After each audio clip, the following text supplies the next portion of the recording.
बिस्मिल्लाहिर्रहमानिर्रहीम। अस्सलामुअलैकुम। I am Mohammad Riyaz, your biology teacher. आज हम बात करेंगे एंडोप्लाज्मिक रेटिकुलम पे।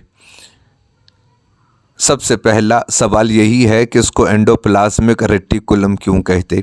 याद रखिए, एंडो इनसाइड को कहते, प्लाज्म फ्लूइड को कहते, रेटिकुलम नेटवर्क को कहते।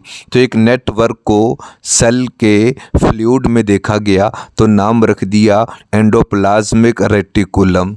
अब रेटिकुलम क्या है? हम कहते हैं नेटवर्क है, जाल है। किस चीज़ का? चैनल्स का, रास्तों का, पैसेजेस का। इन रास्तों से कौन आता है? प्रोटीन बनकर इन्हीं रास्तों से होते होते आती है। लिपिड्स इन्हीं रास्तों से आते हैं। इनमें कैल्शियम स्टोरेज होती है, वो भी इन्हीं रास्तों से होते होते आते हैं। इसीलिए तो नाम रखा है कि रेटिकुलम, यानी नेटवर्क, जाल है चैनल्स का, पैसेजेस का, रास्तों का। तो कहते हैं network of channels extending throughout cytoplasm from nuclear membrane to plasma membrane. ये तो नाम का मतलब था। अब आइए इसकी मॉर्फोलॉजी, इसके स्ट्रक्चर पे बात करते हैं। अगर आप इसके स्ट्रक्चर को देखिए तो टू फॉर्म्स के अंदर आपको मिलता है। एक को हम कहते रफ एंडोप्लाज्मिक रेटिकुलम, एक को स्मूथ एंडोप्लाज्मिक रेटिकुलम कहते हैं। इन दोनों के बीच में हम डिफ्रेंशिएट किस तरह से करेंगे? तो जब भी हम कंपैरिजन करते हैं, एक एक्स्ट्रा कॉलम बना देते हैं, उसमें लिखते हैं कैरेक्टरिस्टिक्स। पहला डिफरेंस आपके सर अपीयरेंस की बेस पर बता रहे।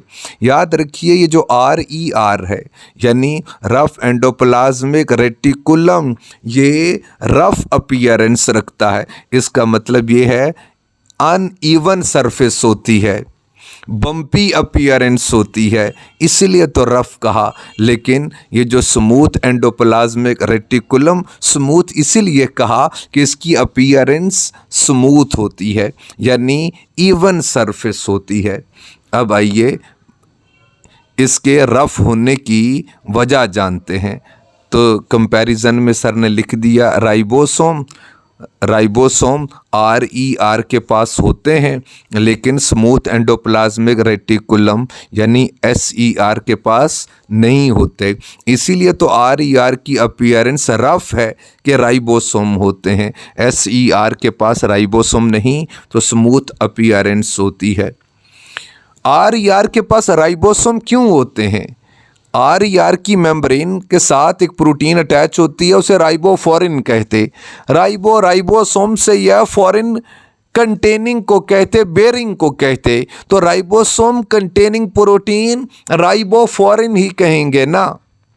जैसे आपने स्पोरेंजियोफोर पढ़ा, कोनिडियोफोर, स्पोरेंजियम कंटेनिंग, कोनिडियम कंटेनिंग। इसी तरह से राइबोफोरिन राइबोसोम कंटेनिंग। तो ये प्रोटीन RER की मेम्ब्रेन से लिंक्ड होती है, SER के पास नहीं होती है।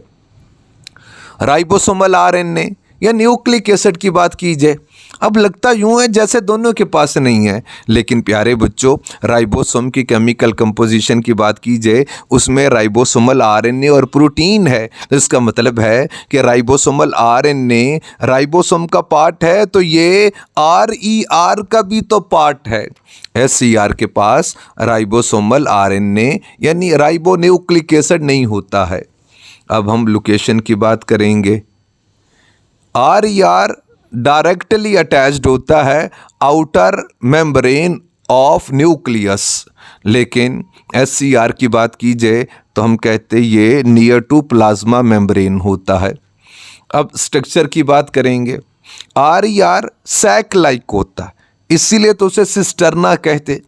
सिस्टर्ना का मतलब भी सैक होता है।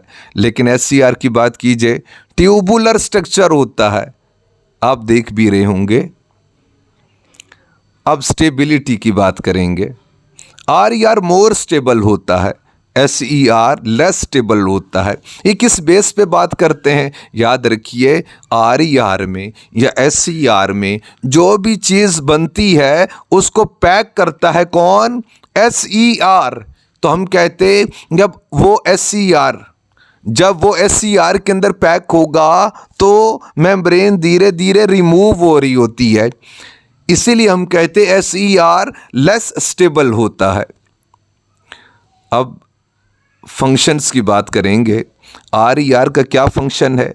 हम कहते हैं ये प्रोटीन सिंथेसिस करता है। प्रोटीन सिंथेसिस को ही ट्रांसलेशन भी कहते हैं, यानी the process of protein formation is known as translation. और ट्रांसलेशन सेंट्रल डोग्मा का सेकंड स्टेप है। आपको मालूम है ना, सेंट्रल बेसिक को कहते, डोग्मा बिलीव्स को कहते।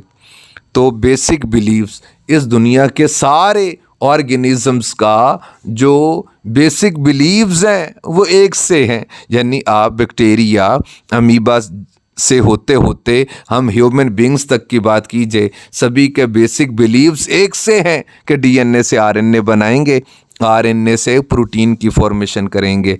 तो चूँकि सेंट्रल डोग्मा में प्रोटीन की फॉर्मेशन होती है, इसीलिए अगर आपसे पूछे कि इन्वॉल्व्ड इन सेंट्रल डोग्मा तो बता दीजिएगा RER। SCR के फंक्शंस के हवाले से बात कीजिए तो हम कहते हैं ये लिपिड मेटाबॉलिज्म, लिपिड सिंथेसिस में इम्पॉर्टेंट रोल प्ले करता है। जैसे फॉस्फोलिपिड्स की बात कीजिए, SER ही तो बनाता है। एसाइल ग्लिसरॉल की बात कीजिए, SER ही तो बनाता है। वैक्सेस SER, टर्पिनॉइड्स SER ही तो बनाता है। ड्रग डिटॉक्सिफिकेशन की बात करते हैं, अल्कोहल डिटॉक्सिफिकेशन, ये भी SER का ही फंक्शन है। आपने देखा होगा जो लोग अल्कोहल इनटेक करते हैं वो जब पहले कुछ अमाउंट पीते हैं तो उन पे खुमार सा नशा सा तारी होता है, लेकिन कुछ अरसे के बाद जब वो उतनी ही अमाउंट को ड्रिंक करते हैं तो उनको वो खुमार, वो नशा तारी नहीं होता है। इसकी क्या वजह है? जैसे आप अल्कोहल इंटेक करोगे तो आपके लिवर में SER का नंबर बढ़ना शुरू हो जाएगा। तो जब पहले जितनी क्वांटिटी आपने ली थी अब उतनी क्वांटिटी लोगे तो आपके लिवर में SER उतना बन चुका, वो फौरी तौर पर उसको क्या डिग्रेड कर देगा, तो आप पे वो खुमारी वाला इफ़ेक्ट नहीं आ रहा होगा। तो उस इफ़ेक्ट को अचीव करने के लिए आपको अल्कोहल की क्वांटिटी को बढ़ाना पड़ेगा। तो धीरे धीरे SER ये भी बढ़ता रहेगा, इसकी वजह से लिवर एनलार्जमेंट हो जाती है। फिर हम कहते हैं कैल्शियम स्टोरेज भी तो इसका फंक्शन है। अभी एग्जांपल्स देखेंगे तो आपको समझ आ जाएगी। आओ एग्जांपल्स की बात करते हैं। RER के हवाले से बात कीजिए तो हम कहते हैं निजल्स ग्रेन्यूल्स, वो एग्जाम्पल हैं RER की। निजल्स ग्रेन्यूल्स क्या होते हैं? हम कहते हैं group of ribosomes associated with RER in neuron is known as Nissl granule. लेकिन SER के हवाले से बात कीजिए तो सार्कोप्लाज्मिक रेटिकुलम, सार्को वैसे प्रोटीन हमने मसल के साथ एसोसिएट किया, प्लाज्मा फ्लूइड को कहते, तो मसल के फ्लूइड में रेटिकुलम जो नेटवर्क ऑफ चैनल है वो कौन? सार्कोप्लाज्मिक रेटिकुलम, वो सारे का सारा स्मूथ टाइप होता है। फिर एक बुक में लिखा है अर्गेस्टोप्लाज्म, अर्गेस्टो वर्किंग को कहते, प्लाज्मा फ्लूइड को कहते, ये वर्किंग फ्लूइड होता है। चूँकि बेताशा प्रोटीन सिंथेसिस करता है इसीलिए हम कहते ergastoplasm is also an example of RER, rough endoplasmic reticulum. अब ये RER और SER ये दोनों ऑप्शंस आपके सामने मौजूद हैं।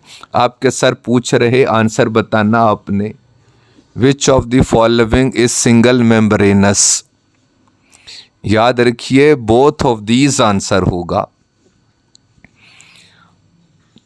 अगर आपसे पूछा जाए कि which of the following is not present in prokaryotic cell, both of these answer होगा। चूँकि प्रोकैरियोटिक सेल में मेम्ब्रेन बाउंडेड ऑर्गेनल्स नहीं होती हैं और पहला MCQ आपको ये बता रहा कि ये सिंगल मेम्ब्रेनस ऑर्गेनल्स हैं।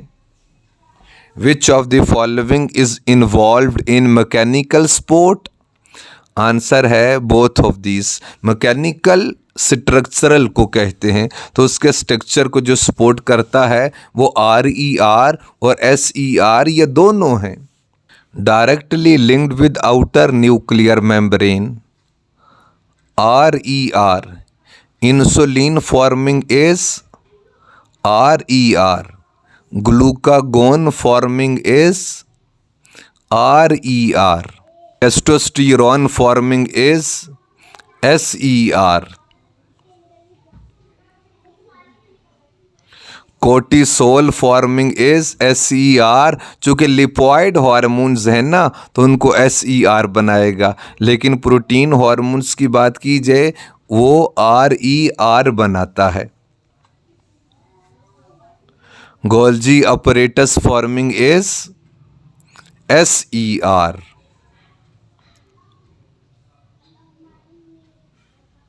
Which of the following is not present in muscle?